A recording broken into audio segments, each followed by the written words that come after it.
જય ગિરનારી મિત્રો, આજના વિડીયોમાં હું તમને ગિરનારની લીલી પરિક્રમા અંગેની સંપૂર્ણ માહિતી આપી રહ્યો છું. આમ તો આ પરિક્રમા 36 કિલોમીટરના અંતરની જ છે, પરંતુ જે વ્યક્તિ માટે આ પહેલી પરિક્રમા હોય તે વ્યક્તિને સાચા રસ્તાની સાચા રૂટનો ખ્યાલ હોતો નથી. એ વ્યક્તિ માટે આ પરિક્રમા 40થી 45 કિલોમીટરના અંતરની થઈ પડતી હોય છે અને તેમને અનેક મુશ્કેલીઓ, આપત્તિ વિપત્તિનો સામનો પણ કરવાનો રહેતો હોય છે.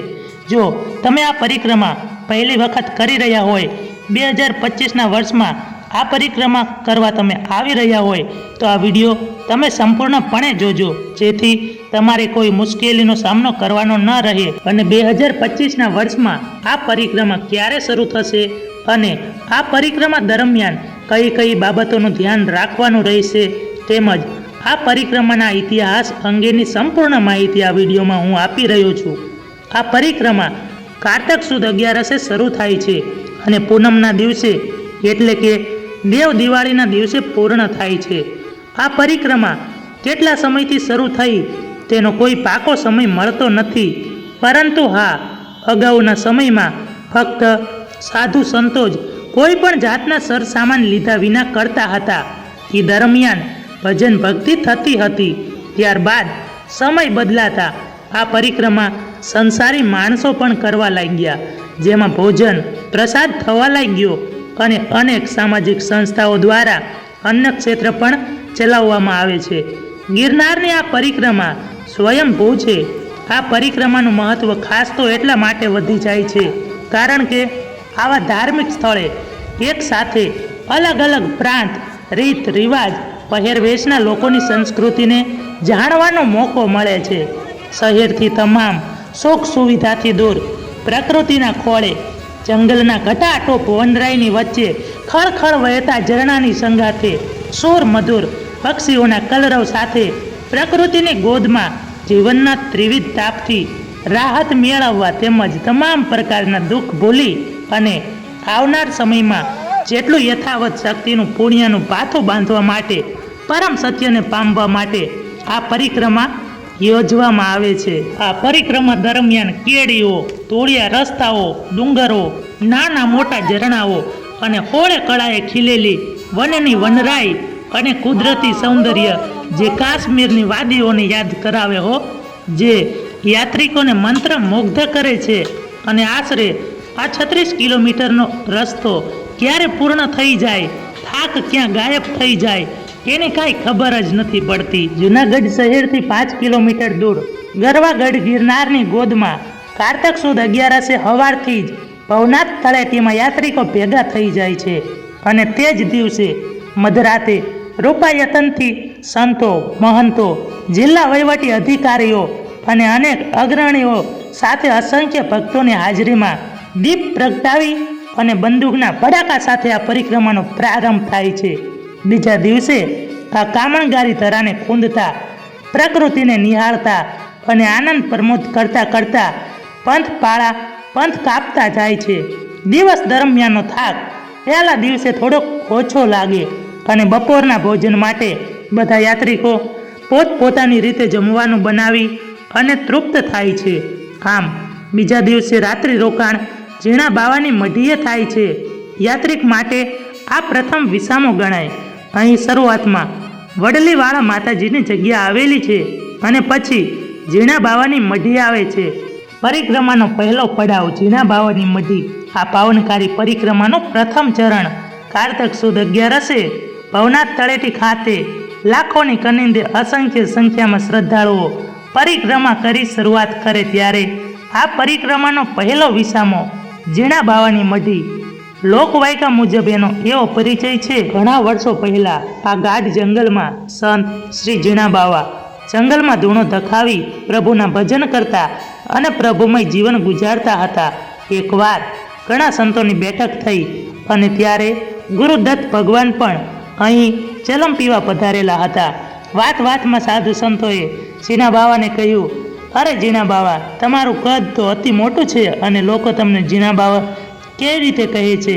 ત્યારે ઝીણા બાવાએ ત્યાં ચમત્કાર બતાવ્યો, જ્યાં એ ચલમ પીતા હતા એ ચલમને ખાલી કરી અને આ ચલમને આરપાર સાંગો પાંગ પસાર થઈ ગયા ત્યારે ભગવાન ગુરુદત્ત મહારાજે પણ તેમને આશીર્વાદ આપેલા અને ત્યારે તેમને ભગવાને વરદાન માંગવા જણાયું. ત્યારે ઝીણા બાવાએ એવું માંગ્યું કે હે ભગવાન, આ પરિક્રમા જે કોઈ કરે તે દરમિયાન તેમને ખીલી ખટકો ન થવો જોઈએ અને બન્યું પણ એવું કે જે પણ સાચા મનથી આ પરિક્રમા કરે તેમને કોઈ પણ જાતની મુશ્કેલીનો સામનો કરવાનો રહેતો નથી.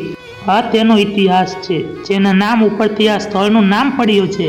પહેલાં તો અહીં એક ઝૂંપડી જ હતી અને આજે અહીં ભગવાન શિવનું મોટું મંદિર છે. ઝીણા બાવાનો ધૂણો પણ અહીં આવેલો છે. આડે દિવસે કોઈ માણસ જોવા ન મળે ત્યાં લાખો માણસો સાથે અહીં રાત્રિ રોકાણ કરે છે. આ દરમિયાન ઘણી બધી સામાજિક સંસ્થાઓ દ્વારા અન્ન ક્ષેત્ર ચાલે છે. આમ તેરસના દિવસે ભગવાન સૂર્યનારાયણના પ્રથમ કિરણો ધરતી ઉપર પડતાની સાથે જ બધા એક સાથે ચાલવાનું શરૂ કરે છે. આવી રીતે ત્રીજા દિવસે સવારથી જ નવી તાજગી સાથે યાત્રિકો જય ગિરનારી, જય ભોલેનાથ, હર હર મહાદેવ, જય ગુરુદત્ત જેવા નારા લગાવતા લગાવતા આગળ વધે છે. બપોરનો સમય થતાં યાત્રિકો સાથે લાવેલો નાસ્તો કરે છે અથવા તો કોઈ રસોઈ બનાવે છે અને સાંજ પડતા જ જંગલના ગીચ જાડી હોવા છતાં ગમે ત્યાં જગ્યા મેળવી અને પડાવ નાખે છે. આમ ત્રીજા દિવસનું રાત્રિ રોકાણ માળવેલામાં થાય છે. આ સ્થળ ગિરનારના જંગલમાં મધ્યમાં આવેલું અતિ રમણીય છે. અહીં ખૂબ જ ઊંચી વેલો થાય છે જ્યાં દિવસમાં પણ સૂર્યના કિરણો જમીન પર પડતા નથી અને તેથી જ તેનું નામ માળવેલા પડ્યું છે. જ્યાં પણ રાત્રે ભજનિકો દ્વારા ભજન અને રાસ મંડળની જમાવટ થાય છે. આમ યાત્રિકો પોતાનો થાક ભક્તિમય અને કુદરતી સૌંદર્યથી ભરપૂર જગ્યાએ ઉતારે છે. આમ 14ની સવારે બધા ત્યાંથી ચાલવાનું શરૂ કરે છે. ચોથા દિવસે સવારે યાત્રિકોની વણઝાર માળવેલાથી નીકળી અને ગિરનારની પૂર્વમાં થઈ દક્ષિણ તરફ આગળ વધે છે અને ધીરે ધીરે ચાલતા વિસામો લેતા લેતા આગળ વધે છે. આ દિવસે યાત્રા અંતિમ ચરણ હોવાથી શારીરિક રીતે અશક્ત વૃદ્ધ યાત્રિકો વિહામો લેતા લેતા ધીમે ધીમે આગળ વધતા હોય છે અને સાંજના સમયે આવે છે બોરદેવી. આમ પરિક્રમાનું ચોથા દિવસનું અને છેલ્લા દિવસનું રાત્રિ રોકાણ અહીં આવીને કરે છે. રળિયામણા અને મનોહર એવા બોરદેવી માતાજીની જગ્યામાં જ્યાં ગાઢ જંગલ છે ત્યાં બોરદેવી માતાજીનું શિખરબંધ મંદિર આવેલું છે. અહીં બોરડીમાંથી અંબેમાં પ્રગટ થયા હોવાનું માનવામાં આવે છે, જેથી આ સ્થળનું નામ બોરદેવી પડેલ છે તેવી લોકવાયકા છે. જેને એક તરફ પાણી અને બીજી તરફ ગઢ ગિરનારની લીલી વનરાઈઓ જીવનનો તમામ થાક ઉતારી નાખે હો. આમ બોરદેવી માતાજીના દર્શન કરી રાત્રિની મીઠી નીંદર માણી બધા સવારના યાત્રાનો પંથ આગળ કાપવાનો શરૂ કરે છે. યાત્રાના છેલ્લા અને પાંચમા દિવસે એટલે કે કારતક સુદ પૂનમે દેવ દિવાળીના દિવસે બધા યાત્રિકો ભવનાથ તરફ વળે છે. આમાં યાત્રાના ઘણા ખરા યાત્રિકો ગિરનાર ચડે છે અને ત્યાં બિરાજમાન બધા દેવસ્થાનોમાં દર્શન કરે છે. એ સિવાયના યાત્રિકો ભવનાથ મહાદેવના દર્શન કરી અને ત્યાંથી દામોદર કુંડમાં સ્નાન કરી આ યાત્રા પૂર્ણ કરે છે. આમ આ કારતક સુદ 11થી શરૂ થતી યાત્રા દેવ દિવાળીના દિવસે શારીરિક ક્ષમતાની કસોટી રૂપ પરિક્રમા પૂર્ણ થાય છે. મિત્રો, આ વિડીયો પસંદ આવ્યો હોય તો વિડીયોને લાઈક કરી અને ચેનલને સબસ્ક્રાઈબ કરવાનું ભૂલશો નહીં. અને આ વિડીયો તમને કેવો લાગ્યો તે કોમેન્ટમાં જરૂર જણાવજો. અને હા, આ વર્ષે શું તમે પરિક્રમા કરવા આવી રહ્યા છો તે પણ જણાવજો. જય ગિરનારી, જય ગિરનારી.